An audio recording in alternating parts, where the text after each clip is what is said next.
scandal surrounding Harvey Weinstein represents another watershed moment in the culture war. But from a wider perspective, it's just another symptom of Hollywood's terminal decline. More and more people are beginning to get jaded by popular culture. Hollywood just had its worst US box office summer season in 25 years, a 16% drop in revenue compared to last year. In the US, less tickets were sold in 2016 compared to 2002, despite there being almost double the number of movies playing in 2016 and a higher population. Americans are bored out of their minds and they're voting with their dollar. Studios once felt they could take more risks because even if a movie was a box office flop, DVD sales could recoup the loss. That safety net's disappearing fast. DVD sales are plummeting because Netflix and other on-demand services are eating up that market. That puts the onus on the studio not to take any risks. That's why there seems to be such a lack of diversity, such a paucity of new ideas. Everything's just a recycled franchise of superhero sequels because they know that brand recognition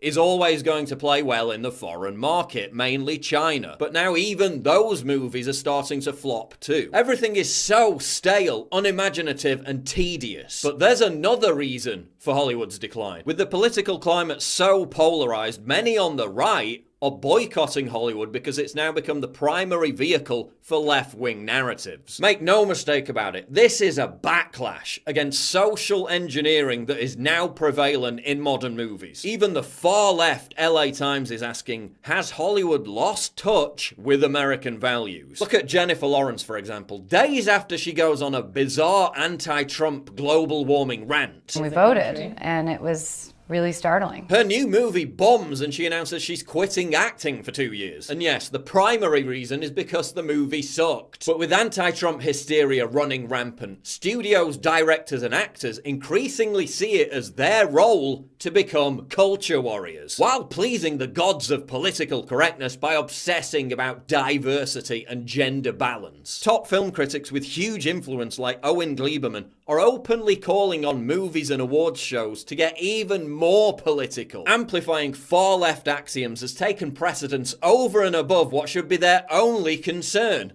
making a good frigging movie. Conservative actors in Hollywood have been shunned for decades. James Woods famously said he never expected to work in Hollywood again after criticizing Obama. I'm routinely contacted by actors who have been fired or lost roles because their conservative beliefs were outed or because they voted for Trump. Being conservative in Hollywood is akin to being gay in the 1950s. They literally have to create clandestine secret societies just to be able to express their beliefs without fear of punitive measures. The group is called Friends of Abe, named after Abraham Lincoln, and it's made up of 1,500 conservative members of the entertainment industry. They gather for things like meals and drinks and to learn about the political process. We see the same thing with TV. Despite good ratings, ABC cancelled Tim Allen's Last Man Standing, with Allen making it clear why they took that decision. I said there's nothing more dangerous to me, especially in this climate, than a funny, likable conservative. That was the most dangerous thing, that because he was mitigated on the show by a family of women that had different opinions.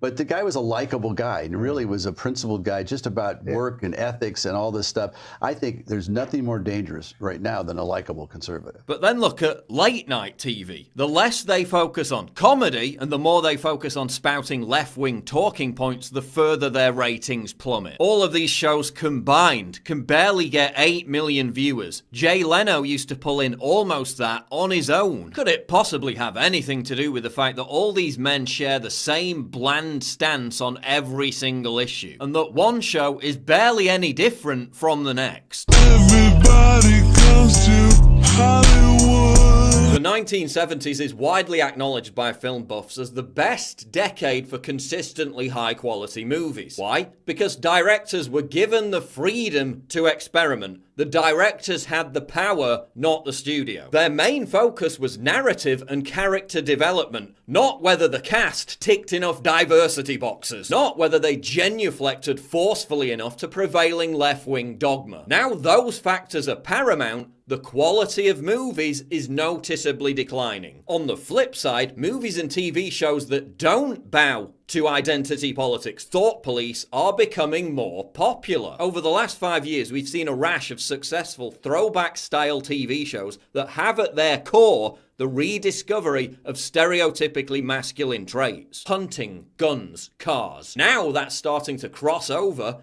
into movies. Look at the new Kingsman film. 3 white men, God forbid, play the lead roles. How rare would that be now in Hollywood? Look at the first Kingsman. The baddie is an insane environmentalist who wants to save the planet by culling the human race. When you get a virus, you get a fever.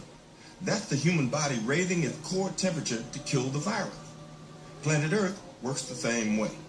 Global warming is the fever. Mankind is the virus. Do you really think the same people who bestowed Leo Private Jet DiCaprio with an Oscar so he had a platform to drone on about climate change would ever allow that depiction in a mainstream Hollywood production? That's not to say Kingsman is overtly political. It isn't. But it definitely has anti-Hollywood, anti-Silicon Valley populist strains. Don't take my word for it. The Guardian, which is hardly Breitbart.com, acknowledged that its success was partly due to its populist disposition. And look at the outcome. Despite being panned by the critics and by establishment lefty film reviewers, when it came to the box office, Kingsman 2 outperformed a string of Hollywood blockbusters, including Pirates of the Caribbean and Wonder Woman. Why was it panned by the critics? Because the director, Matthew Vaughn, accurately talks about how Hollywood is in crisis, and they despise him for it. The success of Kingsman amongst ordinary punters suggests that he's right to play the contrarian. We don't have a bunch of Hollywood suits telling us what to do, said Vaughn. If we did, I promise you wouldn't be liking the movie. There's clearly an appetite for classical authenticity represented by Kingsman, and a growing distaste for dogmatic virtue signaling represented by mainstream Hollywood. But in terms of mass entertainment, it's not just Hollywood that people are turning away from. The 2017 VMAs, a relentless rhetorical vomit fest of anti-Trump pearl clutching. If we were to all stand up, united as one, our impact, it would be huge.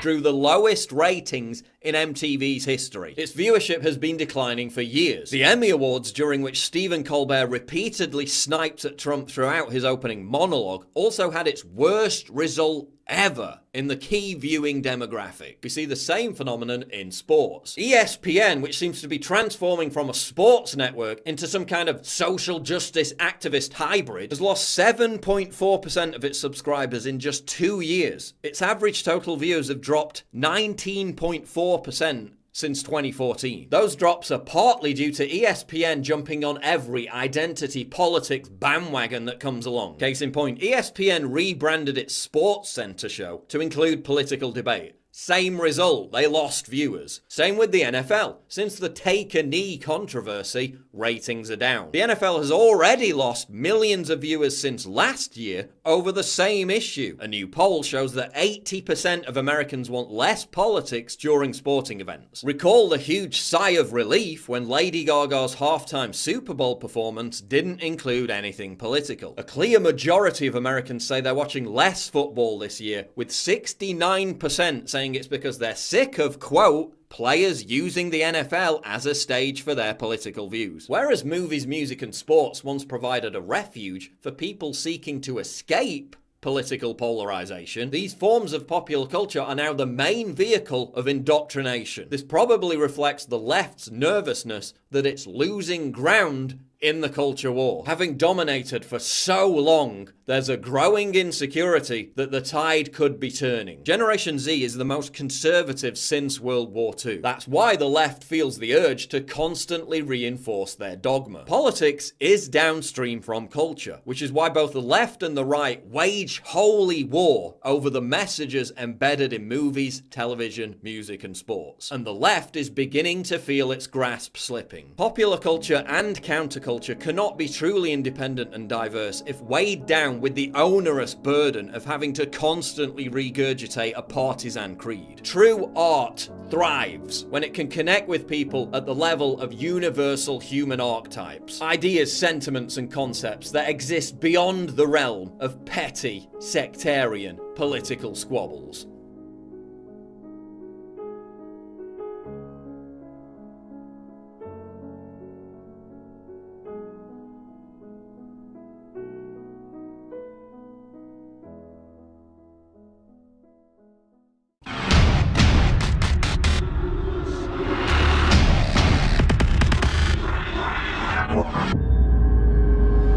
Please click the big red button to subscribe. It really helps me when you do that, and click the bell to allow notifications so you never miss a new video.